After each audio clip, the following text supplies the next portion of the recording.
What's going on, Nerd Army guys? Welcome to the newest episode of Exploring Comics. Today, guys, we will be focusing on one of the coolest characters in comics altogether, and also one of the most recognizable characters. That's right, we're talking about Wolverine. Shink, shink, come on, bub! So let's begin it in the right spot. Let's jump all the way back to the beginning.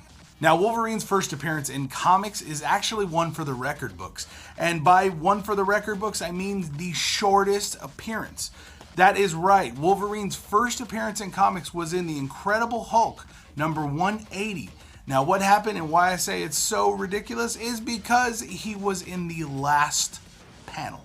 Yes, literally the last panel. You see Wolverine in his costume standing there. He did actually get a full introduction in Incredible Hulk number 181 when he fights against the Hulk himself. Now, the character's name Wolverine was not an accident. John Romita Sr., who actually helped create the character, used his form and used the animal itself as a basis for the character, giving him claws, making him short and stocky.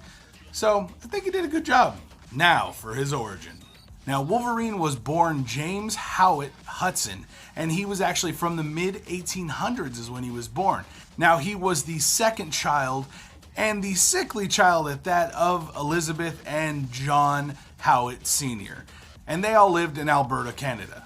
Now, eventually, James's mother would fall ill, and they would actually call a young woman named Rose O'Hare to come be the caretaker for young James and make sure he stays out of trouble. Now, the two of them would become great friends, and they would also become friends with a boy named Doug. Now, Doug actually happened to be the son of the groundskeeper, Thomas Logan. I see where your dirty minds are going, guys. You obviously think that Elizabeth and Thomas Logan had an affair, and you would be correct. They did have an affair, and it turns out that Thomas Logan is James's father, but he doesn't know that yet. Now, Doug would actually grow up to start resenting James and Rose, and eventually would plot with his father to rob the estate. Now, the two of them would break into the estate and begin to start robbing the Howards. But what had actually happened is James Howard Sr. was actually killed during the scuffle, and this threw young James Jr. into a rage. And what he did is he just freaking flipped out, raged at him, screaming, ran at Thomas Logan, and his bone claws popped right as he was running at him, and he rushed straight through his gut, killing Thomas Logan, his real father. After this point, Rose and James would run away together to try to escape everything that's happened. And when they were asked what their names were, Rose called James Logan. So that's kind of where the Logan name came from originally. Rose gave it to him way back when he was a kid. Throughout his career, Wolverine has worked with so many different characters, but it was revealed way back in the day, essentially before he made his first appearance as Wolverine, he had worked with Bucky and Captain America. But at the time, they did not know he was a mutant or he had any kind of mutation. They just thought the man that was helping them was extremely lucky because he never actually got hurt. Now, he would eventually be picked up by the Weapon X program, and that is where he got adamantium grafted onto his skeleton, making him the badass that we know today. Now, during this time, they would actually use Wolverine more like a tool. They would strap a helmet on him, which allowed them to mind control him and essentially give him orders through the helmet and control who he kills. They even experimented with Weapon X and went so far as to release him on a small town, allowing him to murder the entire town. That's dark as hell. Now, eventually Logan would escape with the help of the Winter Soldier, who actually did help him escape Weapon X, which is pretty awesome.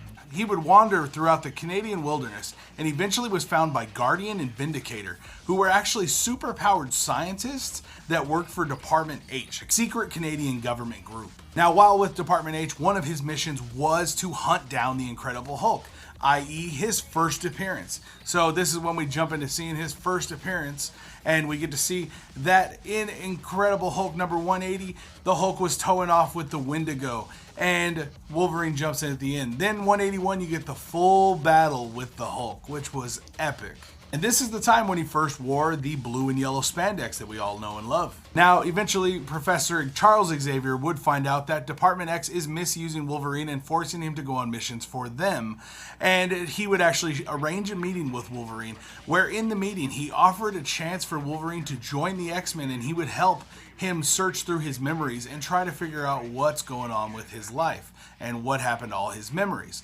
Now, right away, Logan jumps at the chance to go with the professor and leave Department H. This is not set well with Department H, but it's Wolverine, son. Now, eventually, Wolverine obviously would become much more than just a comic book character. He is literally the face of the X-Men. When you ask most people, who is your favorite X-Men, most of them know Wolverine right off the bat. So, all in all, Wolverine is more than just that, appearing in TV shows, movies, animated series, and much, much more, guys. This character is a pop culture icon and only gets more and more popular with every little bit of great story we get from him. Now, a couple years ago, Wolverine did die. Now, he actually did full-on die. He actually sacrificed himself by cutting open the adamantium vats that were going to be pumped into a bunch of innocent people.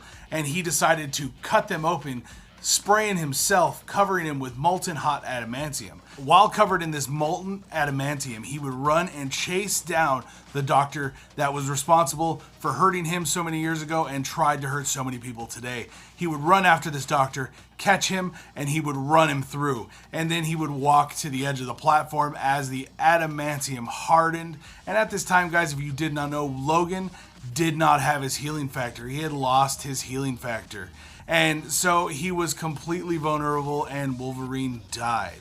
Now, don't fret, recently he did come back at the end of last year. He did come back with a vengeance, and they just show the open sarcophagus that used to hold Wolverine in the adamantium, and it's been cut open. And nothing else can cut adamantium except adamantium.